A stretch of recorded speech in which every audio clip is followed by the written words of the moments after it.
श्री शिवाय नमस्तु। क्यों करा जाता है पूर्णिमा का व्रत? पूर्णिमा का व्रत करने का कारण क्या है बताइए। आप इतने सालों से कर रही हो, कई माताएं कर रही होंगी पूर्णिमा का व्रत।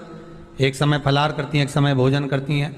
भोजन में खीर का होना जरूरी होता है पूर्णिमा के व्रत में। दूध की सामग्री होना जरूरी होती है पूर्णिमा के व्रत में।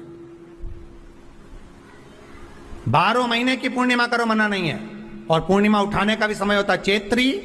चैत्र के महीने की जो पूर्णिमा होती है, चैत्री पूर्णिमा पहली पूर्णिमा मानी जाती है, इसलिए चैत्री पूर्णिमा को सिद्ध पूर्णिमा कहते हैं, कार्य सिद्धात्री पूर्णिमा कहते हैं, सिद्ध करने वाले। मनोरथी पूर्णिमा कहते हैं, मनोरथी पूर्णिमा।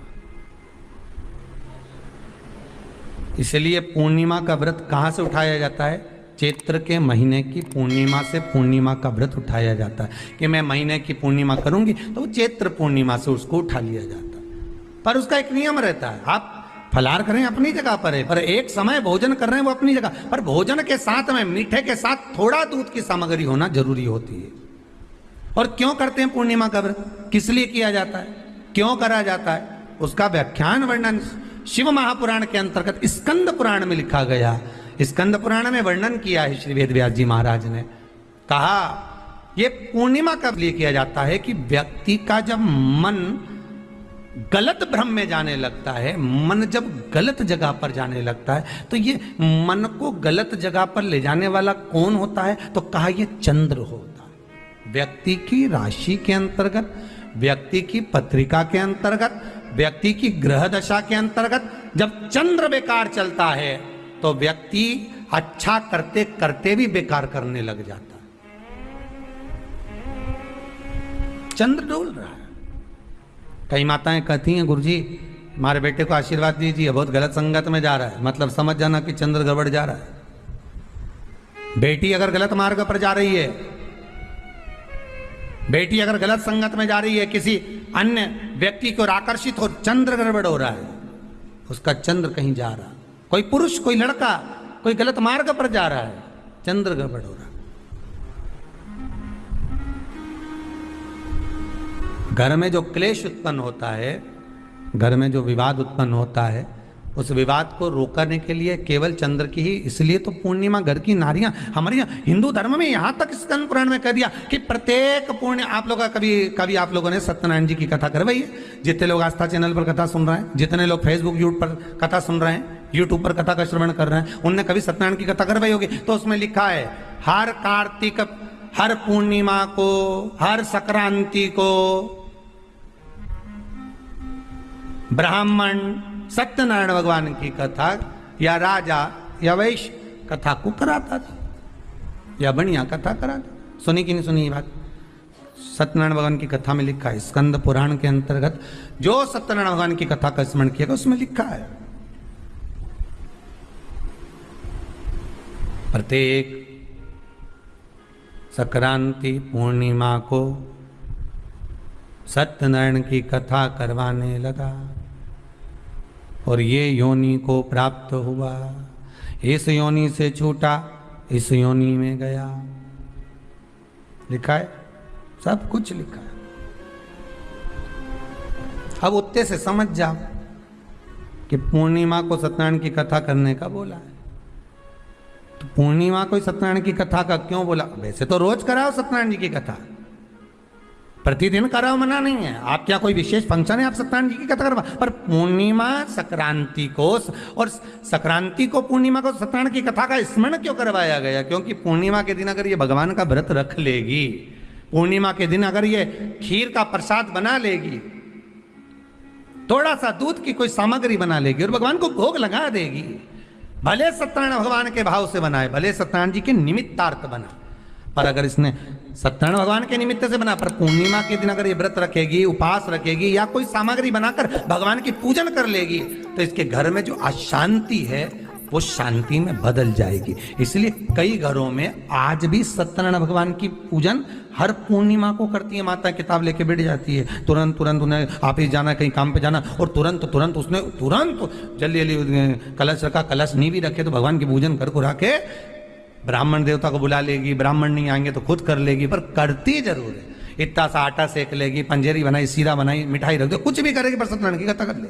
उसका मन लग गया उसमें, मतलब पूर्णिमा को करना है। उसको करने से क्या होता है? शांति रहती है, शीतलता रहती है। जिसके घर में हर महीने की पूर्णिमा को खीर बनती हो, ध्यान दीजिएगा, बहुत सुंदर संवाद चल रहा है, बहुत ध्यान देने वाली बात है। प्रत्येक महीने की पूर्णिमा को जिसके घर में दूध की सामग्री बनती हो, दूध की सामग्री तैयार होती हो, खीर प्रसाद तैयार होता हो, उसके घर में कभी क्लेश नहीं हो सकता। चाहे सास बहू एक दूसरे के सामने वो कहे ना, वो सांप और नेवले की लड़ाई क्यों ना हो, फिर भी शांति हो जाती है। पर प्रत्येक महीने की पूर्णिमा होना चाहिए। ये नहीं कि तुमने एक महीने की पूर्णिमा पे बना लिया और दूसरे महीने की पूर्णिमा को गायब कर दिया। फिर किसी ने कह दिया आज चूरमा तो बन रहा है, दाल बाटी तो बन रही है चूरमे के साथ में, लड्डू बन रहे हैं, तो काय को खीर बना रही हो? तो तुमने अब वो खीर प्रसाद। जो बच्चा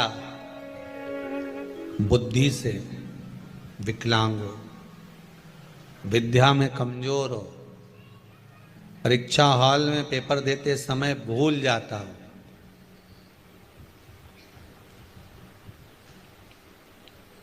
विवेक काम ना करता हो, तो निवेदन है किसी भी पूर्णिमा की रात्रि को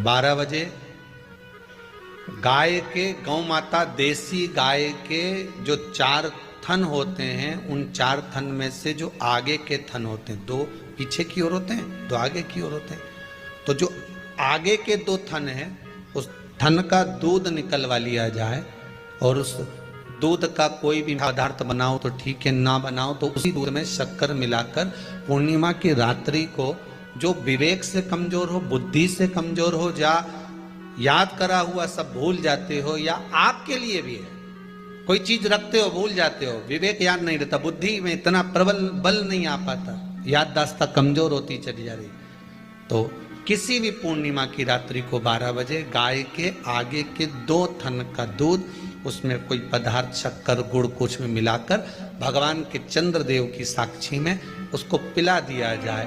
महाराज बार बार पिलाने की जरूरत ही नहीं पड़ेगी, एक ही बार में काम कर जाएगा और विवेक पूर्ण तरह से कार्य करने लगेगा। देसी गाय के आगे के 2 थन का दूध बड़ा प्रबल होता है।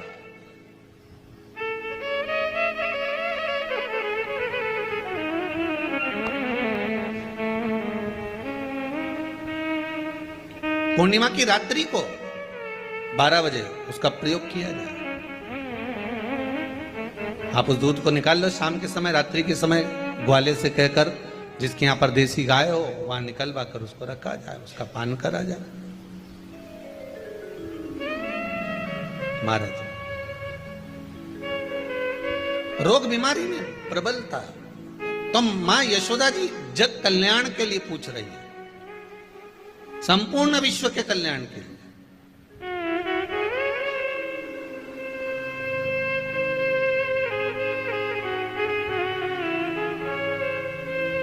अरे कितना सुंदर संवाद है। स्कंद पुराण में समुद्र मंथन की तिथि, नक्षत्र, घड़ी, पल सब कुछ लिखा हुआ है कि समुद्र मंथन के लिए देवताओं ने इंतजार करा था। कब?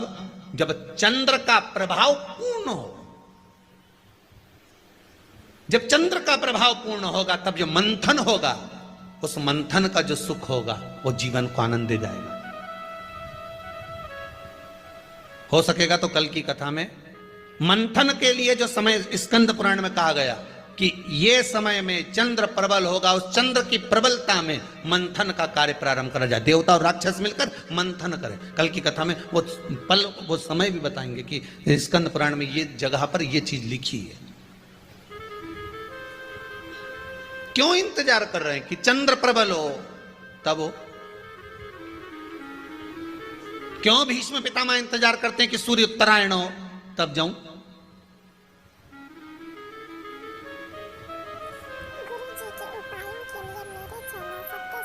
जब देवता 33 कोटि देवता उस चंद्र के इंतजार में रहते हैं कि ये चंद्र प्रबल होगा तब जाकर ये चंद्र यहां पहुंचेगा, तब जाकर हम मंथन करेंगे, तब जाकर वो अमृत मिलेगा, और उस अमृत को देवता धारण करेंगे तो वो आनंद पा जाएंगे।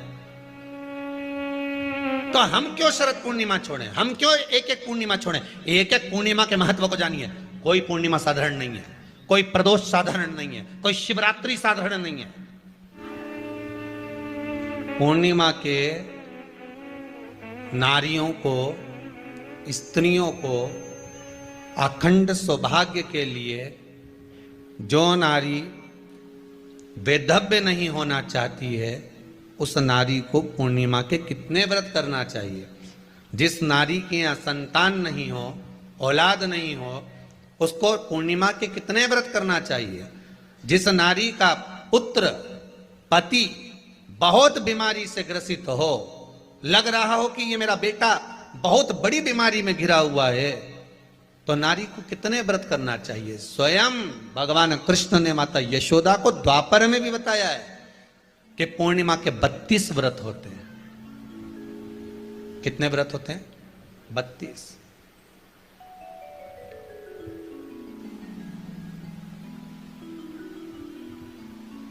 स्वयं भगवान कृष्ण यशोदा रानी को, माता यशोदा जी को भी बता रहे हैं 32 व्रत।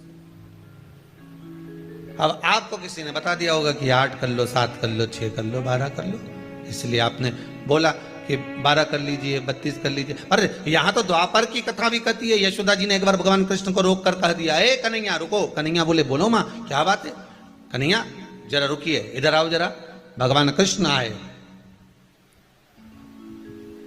हाँ मां बोलिए। किस जगह का प्रसंग है ये? जिस समय पर राधा रानी कुरुक्षेत्र में नंद बाबा और यशोदा जी को लेकर कुरुक्षेत्र के कुंड में, ब्रह्म सरोवर में स्नान कराने के लिए लेकर जाती है, ग्रहण का समय पर। और जब भगवान कृष्ण उस कुरुक्षेत्र के उस सरोवर में स्नान करने आते हैं, तब यशोदा जी ने अपने लाला से प्रश्न किया है, पूछा है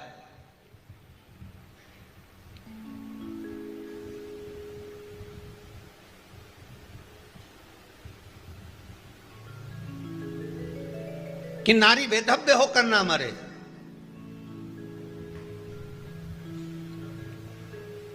उसका पति कोई रोग से ग्रसित ना हो, उसका पुत्र किसी रोग में ना पड़े।